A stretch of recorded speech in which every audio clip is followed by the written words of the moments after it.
You hear me? Yes, we are live now. So Got it. welcome all to this session in the context of the Future Learn course, Decision Making in a Complex and Uncertain World.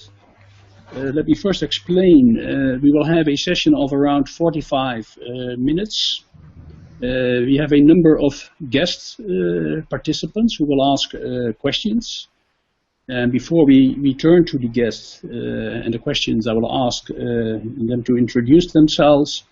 After a round of questions and answers, I will hand over to Yuri, who will introduce himself also later on, and then we will discuss some questions from the fora, and if time permits, also some questions that may have been asked during this session live from you. Attendance to this session. So let me first of all make a round along the participants and starting with the guests. So let me just first call on Penny. Please introduce yourself, and if you have something to say on the course, that's also welcome, of course. Would you like my question or not yet? No, I did at this stage just introducing yourself, and as I said, if you have something to say on the course, that's also fine in this round. Super. I'm Penny Pullen. I have a PhD from 2 decades ago in engineering, but currently I run a consultancy helping people to make tricky projects work. So I'm sure you can imagine there's an awful lot of uncertainty and risk involved in multinational organizations getting things done in difficult and changing circumstances. So that's where I work, and it's all around the world. I'm really enjoying the course, although I do have some differences in terminology, I think, in my work from how things have been used on the course. So I'm interested to engage with you a little bit later on about those. Yeah, we'll come back to that, of course. And then let me now turn to Jackie. Jackie, please go ahead. Hi, I'm Jackie. I live in the Forest of Dean in Gloucestershire in England. Apologies if my dog barks, I'm trying to keep her quiet. I'm really enjoying the course. I hadn't realised it was quite that huge. They were just saying there's sort of 4,000 people actually working on the course at the moment, which is amazing. I trained in maths and statistics at Warwick University many years ago. I've done some data warehouse work, designing and building them, and mostly in social care, which is a hugely complex environment to work in. So I'm used to working in complexity, and it's nice to be working with people who are used to it as well. Thank you very much. Let me now turn to Mark. Mark, can you hear me?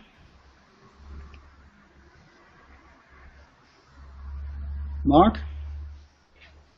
Apparently doesn't work. So let's first turn to Clovis. Do you hear me?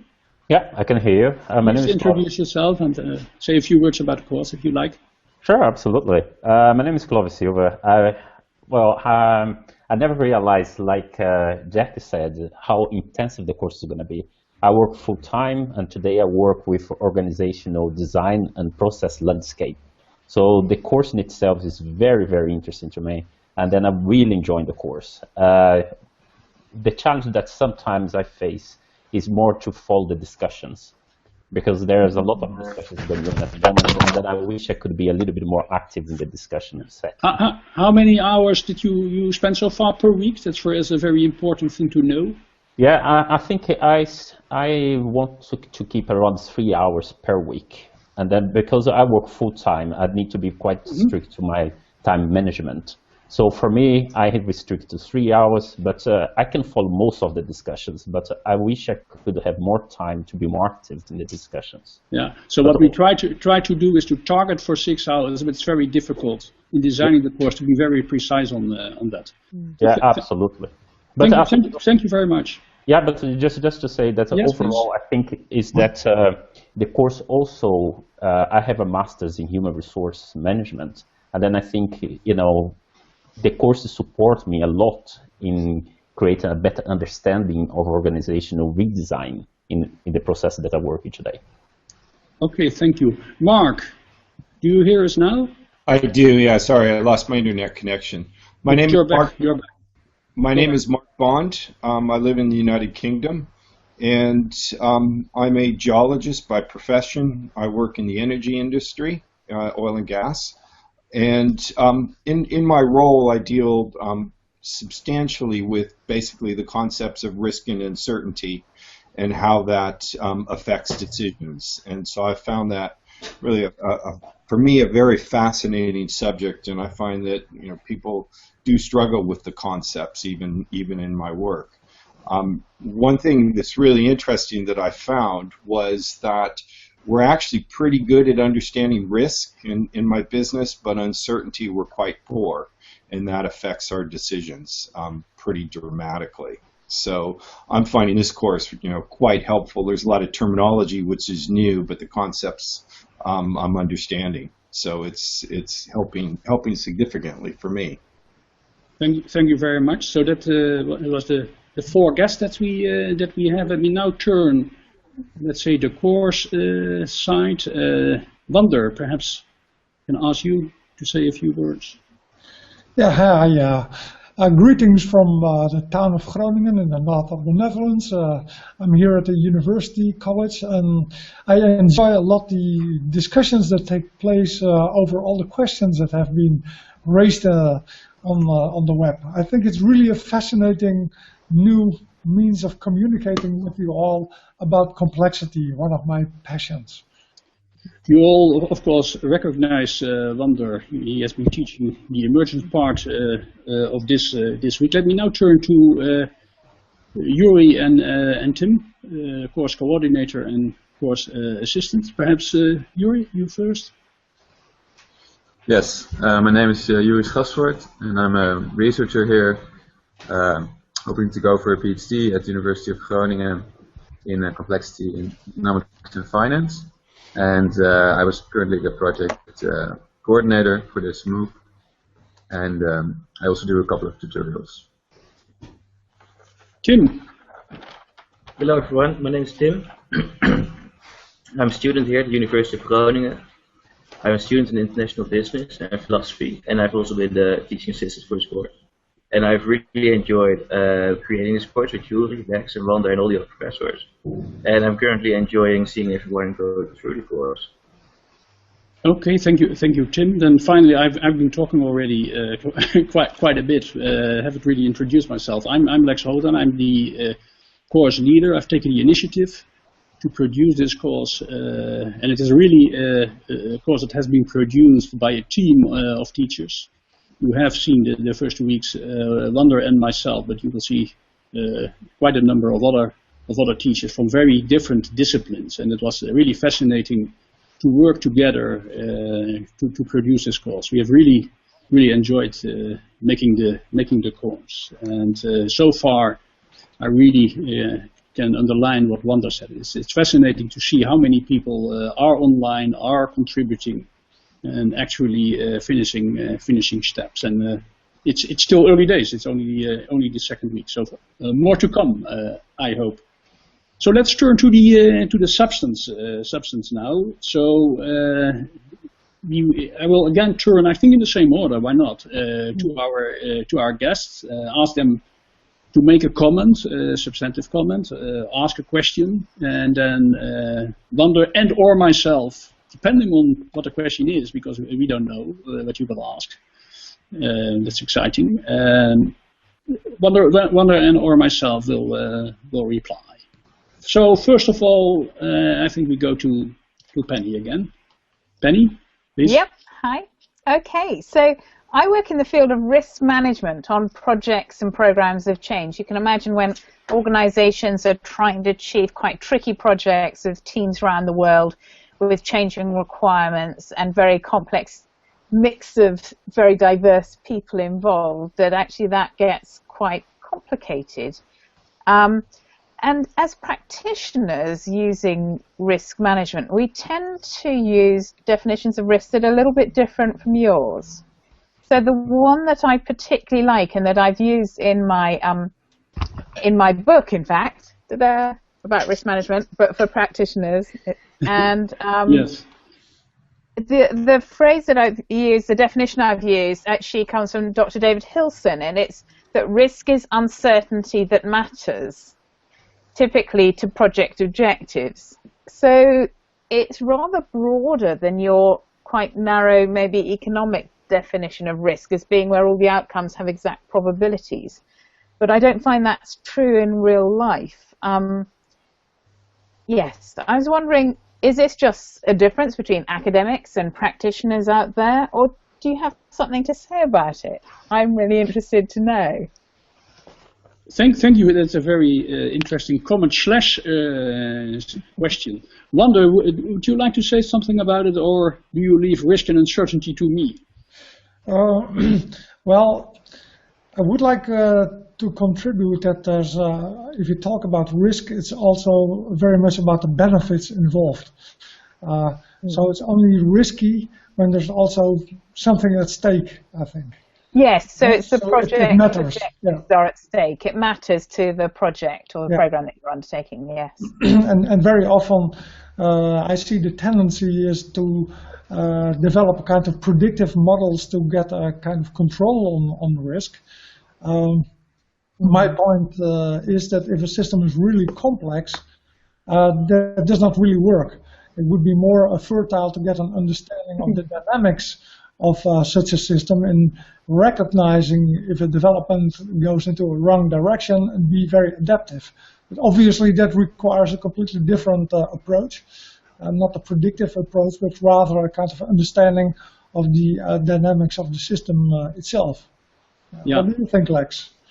Yeah, so what I would like to say is, Penny, you're absolutely right that there are very different definitions of what risk is and what uncertainty is, and many of these definitions play their own role, let's say, in their own specific context. And indeed, the distinction between risk and uncertainty that we make in this course is indeed based on an economic distinction. It's a distinction that was explained in the course that was made in the 1920s by two economists, Knight and Keynes. Well, I think this is a very useful distinction in the context of what we are doing, is that you can prove that if you have risk in the sense defined in this course, so that you can list all the possible outcomes, then the whole apparatus of probability calculus is applicable. And what we have seen, and therefore it is important, in the past decades, in the run-up to the financial crisis, there was a high confidence in risk management in that sense. People believed that they really could calculate risk, that they could control the environment, that risk management was a kind of a science.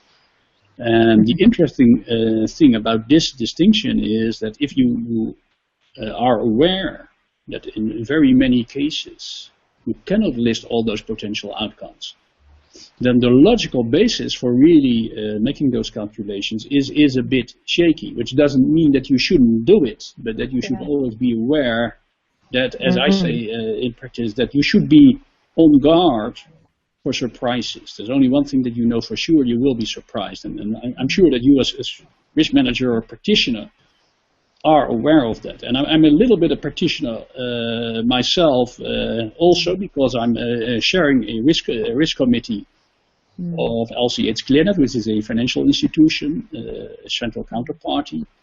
And what the risk is of just looking at risk is that you are on the Titanic with your back to the ice mountain, and only looking back and assuming that what you see looking forward is the same as what's in the back. And therefore, just to make you aware of that, I think this is a particularly useful distinction, but I totally agree that there are more ways of making the distinction.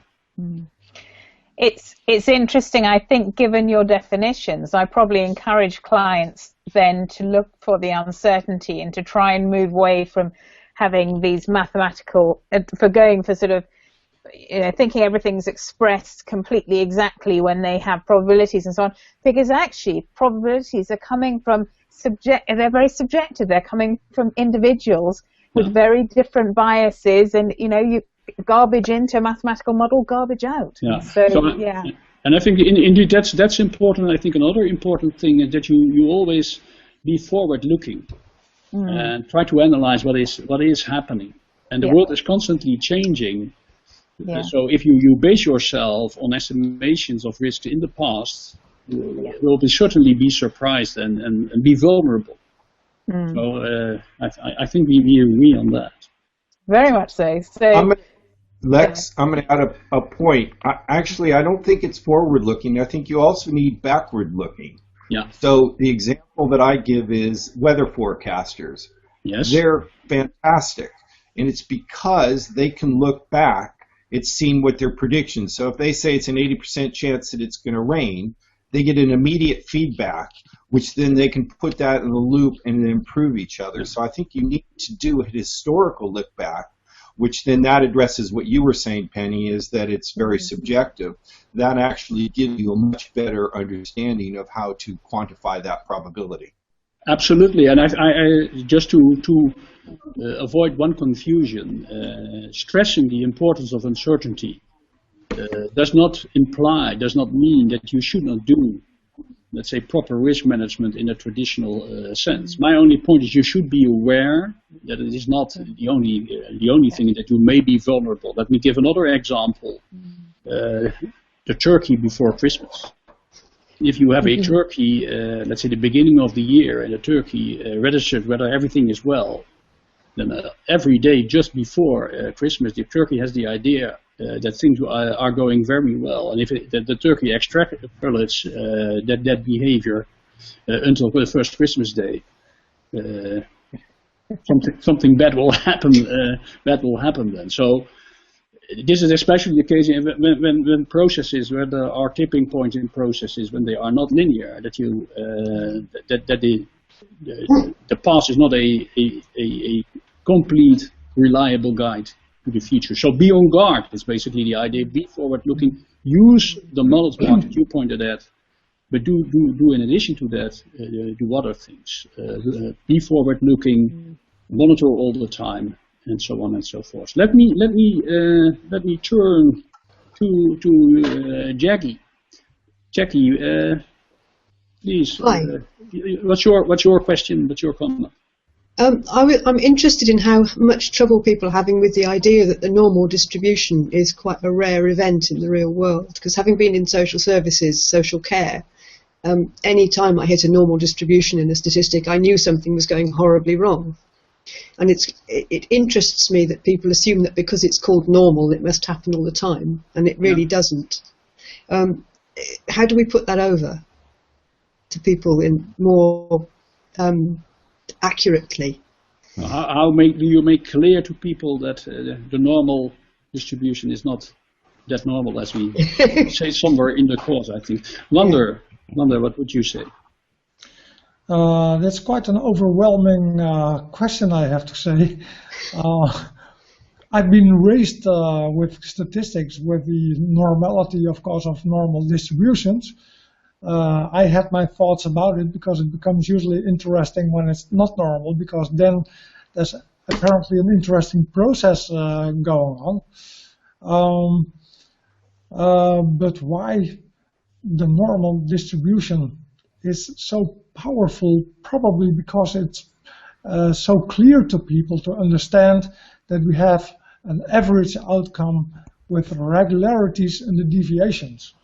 And that's exactly, I think, the difference with complex systems, where the outcomes often do not behave according to a normal distribution. And you see sometimes very other distributions, like power law distributions. And also, if you look at nature, you see these kinds of distributions also happening a lot, although we are not trained to be sensitive to them. So perhaps we should, in this course, also give some attention to the difference between normal distributions and power laws. We try to do that. I don't have a golden key. I think it's a very intriguing question.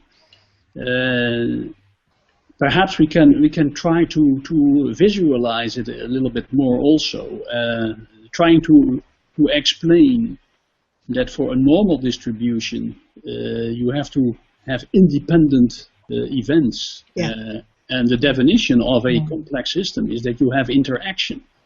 Yeah. So the interaction itself leads to, let's say, feedback.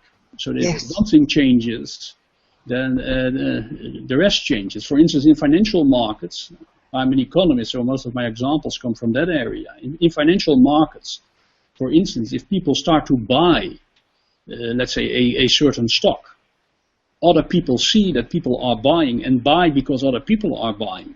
And that leads to an amplification of the effect. And it's no longer independent as it is assumed in the normal distribution. And perhaps you can, I think I now try to explain it in words, and I think I understand it myself.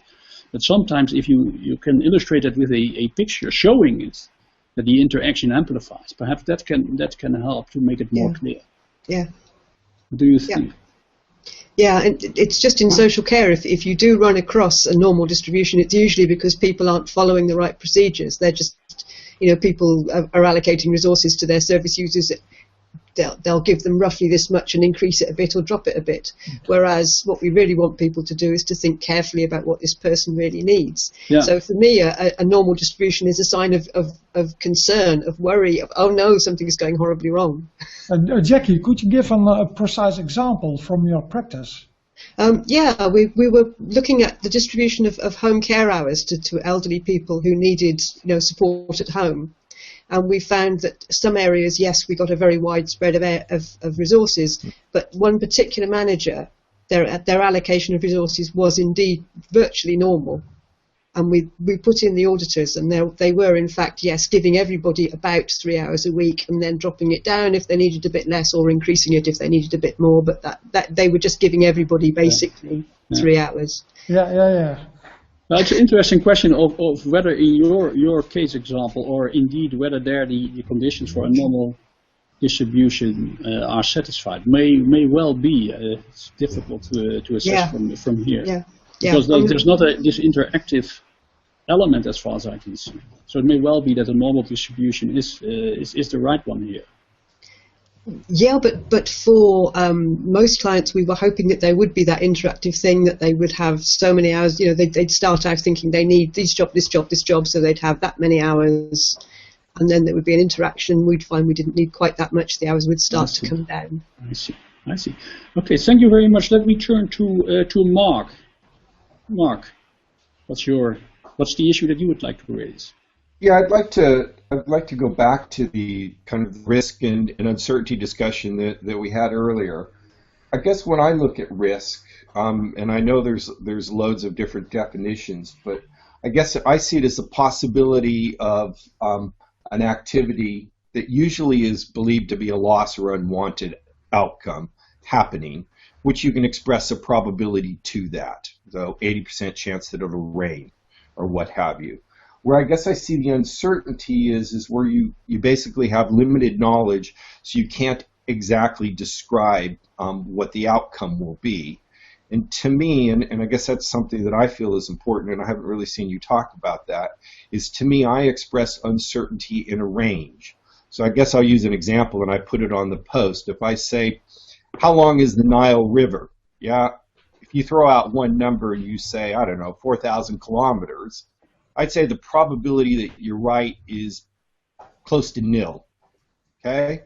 However, if you come to me and say, well, I think Egypt is so long, and I think the river curves probably goes a little bit beyond Egypt, so I think that the uncertainty is a range between 1,000 and 10,000 kilometers.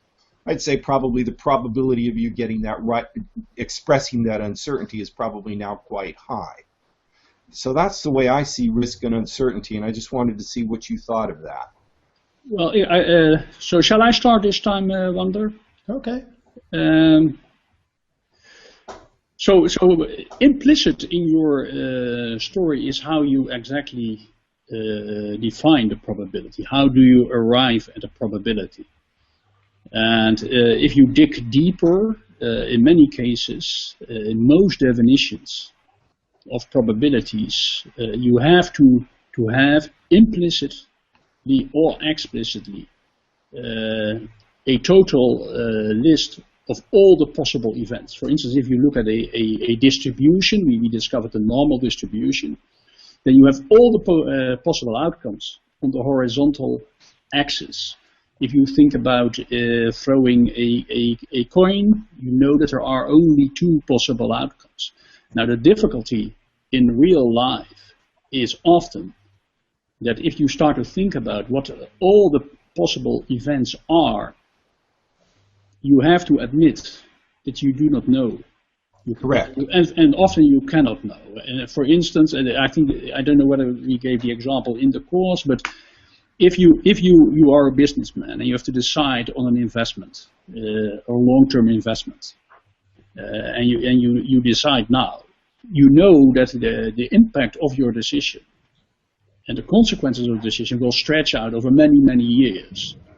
But what exactly the consequences will be 10 years from now is dependent on, for instance, on whether there will be innovations that will affect your product. If there's a competitor coming up with a product that makes your product obsolete, then the consequence is very different from when that will not happen. But the problem is that you, by definition, cannot know what we will discover, what you will discover in the future. So by definition, it's impossible to have a complete list now from all these events that may potentially have an impact on your decision. So what you normally do is you, as a rule of thumb, you look back in the way you described it earlier in this session. You look back in what happened in the past, and basically what you do is you have a sophisticated way of estimating what then will happen in the future if the future is like the past. And therefore, as said, I think what is really, let's say, upsetting in a way, risk management, is that there's novelty in the future. And novelty by definition, innovation cannot be known now. And again, this does not mean that we should not use risk management and probabilities. I think we should do, and we should do as well as we can. But we should do a number of other things. We should also do scenario analysis, imagining the future rather than trying to predict it. We should all the time collect information and see whether indeed the future is still like the past, or whether there are changes. We should try to be robust in our decisions, in the sense that we take decisions that are not very vulnerable that the future will be exactly as we expect it today. So that means that if we have buffers, for instance, we may have time to respond. If we have liquidity, if we have money, we can respond to new developments and react to them. Wander, anything to add? Yeah, if I'd like to add a little bit on adaptive capacity. When a system is relatively stable, for a company, it's quite possible to make risk calculations and make decisions on that.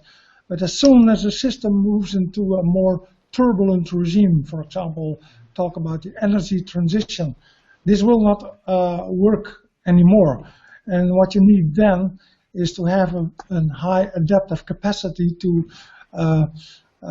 be capable of incorporating new developments into your organization. It's not the strongest or the richest or the biggest company that will survive in these circumstances. It will be the most adaptive. And we can, in that respect, learn a lot from history, I think, where we saw the same processes in transitions happening. We have had times that we have had large wharfs building ships, sailing ships, in the time that the steam engine was being invented. And in the beginning, the steam engine was a kind of a toy for little boats in the harbors as towboats. But within a few years, all the old wharves went bankrupt because they did not adapt to the growth of this new technology into developing steamliners. So that's an example that you need a high adaptive capacity to deal with complex changing systems. Thank you, Wander. I think this is indeed we are now at the heart, let's say, of the issue: adaptive capacity and resilience. I'm looking at my watch. Time is running fast. I would love to continue this discussion, but we have to go on and first finish our round of questions from the guests. Clovis. Hi there. It's your time now. Sure, absolutely. I think my question is not exactly a question, but just a reflection, and then see if we can, through the discussion, get to at some point that can help me. Today I work with organization development and redesign, and of course it's a very complex system. But I think just to go back to the point that Jack highlighted, you're very used to use normal distribution to make decisions in that complex system. And then I think now that we are through a process, and then through the course we came to a new terminology about reduced network. I think I go back to the discussion where Penny and Martin said, I think it was Penny's comment that said that in any given equation, garbage in, you will get garbage out.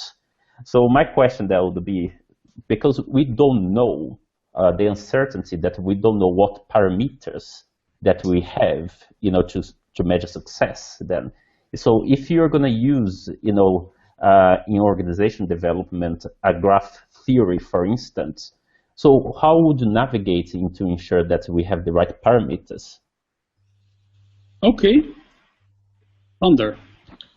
It sounds rather that you are keen on developing a kind of predictive model of complex behaving systems. Correct. And my answer would be, you have to learn how to sail.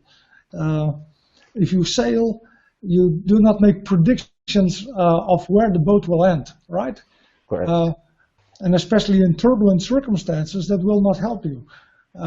What does help you is a deep understanding of how your system operates.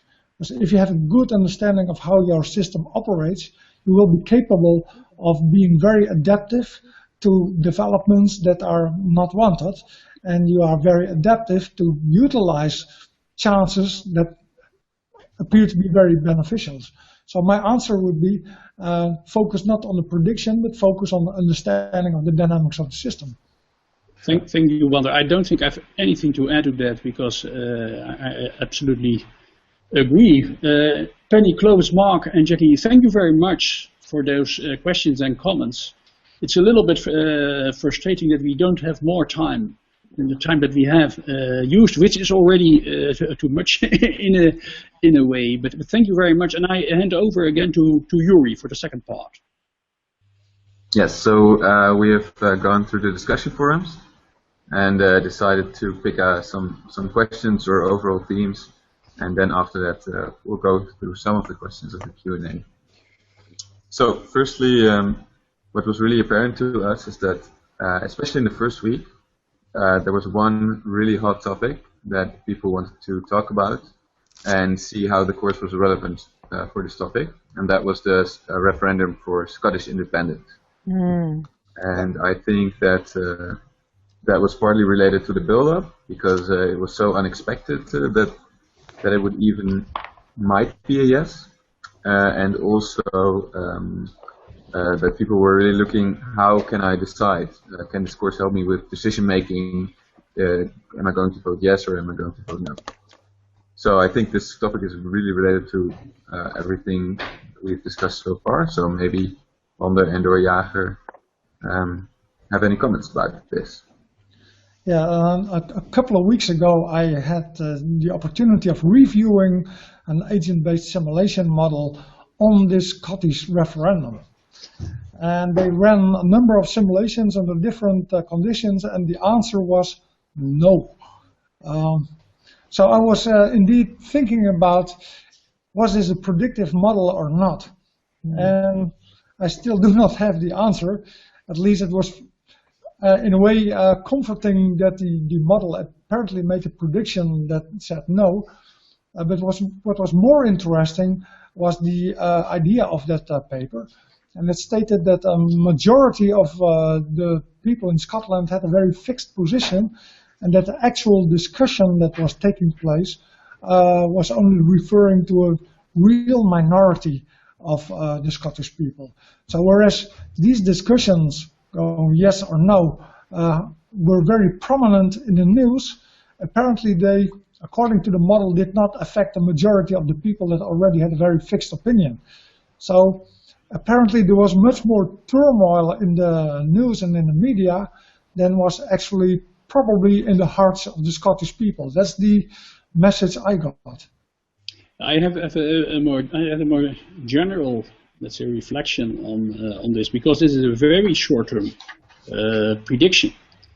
And what strikes me in many elections, how wrong the polls in many cases can get it. So even short-term predictions turn out to be very difficult. And the interesting thing is that there are some claims and also some evidence that really huge data sets, big data sets, can help to improve somewhat the predictions of the outcomes of elections. But then still, this is so short term. It for me underlines how difficult real predictions over a longer term are. But and I think there's something to me quite interesting of how you look at data. So if you look at the polls say how are you going to vote, and you look at that. But I think in some of my readings that if you were a yes for Scotland, you were quite vocal about it, and people that were no were actually quite reticent, and they might actually say yes, they'll vote, but when they go in the voting booth, they'll actually say no. Yeah. So it's how you deal. So you're looking at the data, but actually the data itself could be biased. Yeah. Yeah. So probably the opinion dynamics as recorded in the media were much hotter than the dynamics in the people themselves, at least in the majority. Sells papers. Yeah, exactly. All right, so we have picked another question. Another thing that came up in the forums was a confusion about communist economies. And communist economies are said to be centrally planned, control, but still they are complex systems. Maybe you can align that a little bit. I didn't hear the question, Tim, in the end. Sorry. Maybe you can give a little explanation why communist economies are still complex systems. Yes,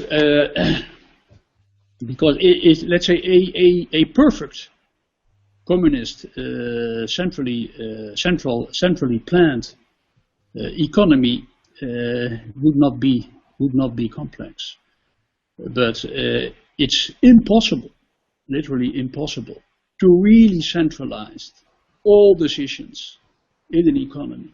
So even in actual world communist systems, there was a lot of interaction between the individuals being part of that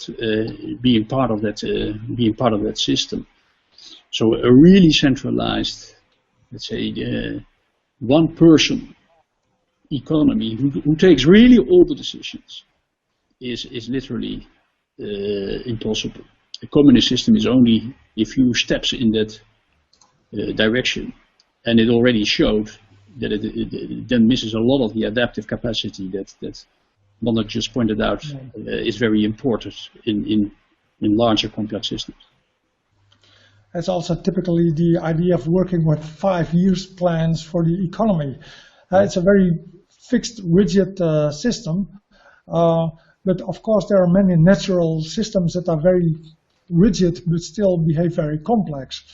I think the communist system is typically an example of a kind of over-planning kind of system that is not capable of dealing with the actual complexity that is happening in the system.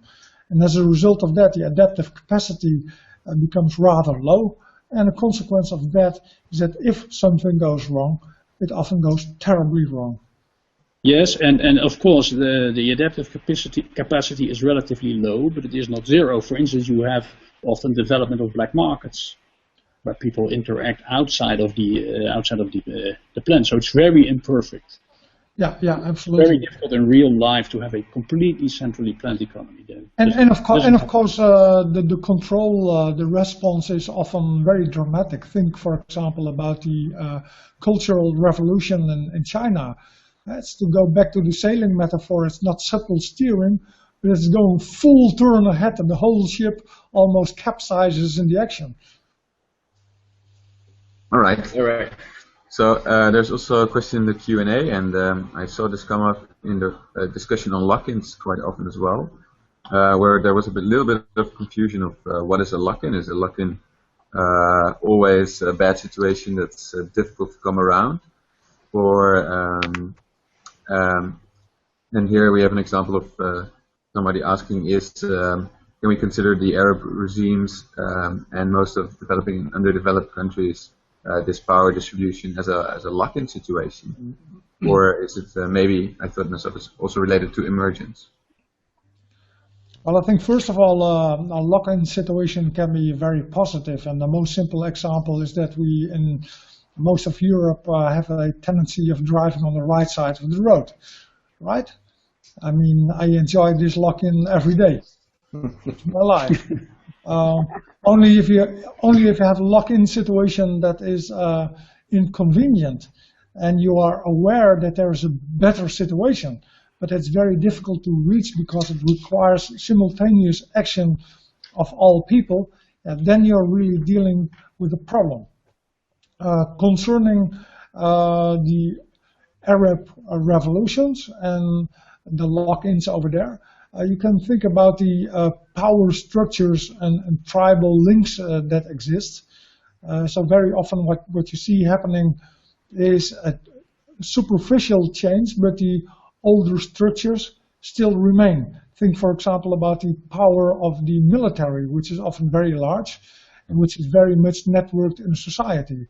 That's often a very stable situation, and although the army, the whole military, can adapt to a new regime, it can have a different color, the existing structure is likely to remain. And as such, these changes are often not that much as a lot of people would expect from the turmoil in the news about such a revolution. Let me add a rather abstract comment / question to reflect on. If we are aware that it is important that a society, that a social complex system is adaptive, can respond to changes, can learn, then what you probably need is a combination of, on the one hand, rigidity, fixed rules that allow for coordination, that allow for a little bit of predictability, that not everything can happen. So that requires rigidity. But at the same time, adapting also requires flexibility. So what you need is a combination, the right combination, whatever it is, between on the one hand rigidities, locked-ins, and on the other hand flexibility. And the interesting thing is if you try to translate that in mathematics, what you then try to find is a system that is in between, let's say, chaos on the one hand and complete order on the other hand. And that is mathematically then what you find is a complex system.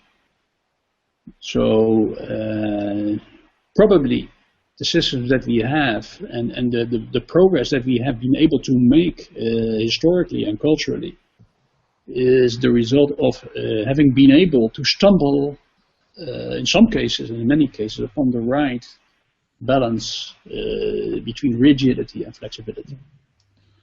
That's often variety in a society that is important to have a good adaptive capacity. If everybody is behaving the same, that might go right for a long time, but if there's a problem, nobody knows about any alternative. So some variety is critical to have a resilient society. All right, thank you. I think we're now at exactly the time that we planned for this meeting, and to keep it a bit compact for people watching afterwards. Maybe you want to say some final things, and then we round up the discussion. Will you turn to me, Yuri? Is it a question to me? Yeah. Is it a general question to me? Well, if 45 minutes is way too short. I have really enjoyed this conversation, and in many cases I think we could have continued for hours. So I really thank you very much for participating, and everybody who watched for watching. And I hope that many of our learners will watch it after the event. Once again, thank you very much for your questions, feedback. I think that we will learn as much from the course, and perhaps even more than you hopefully do. Thank you very much. Thank you.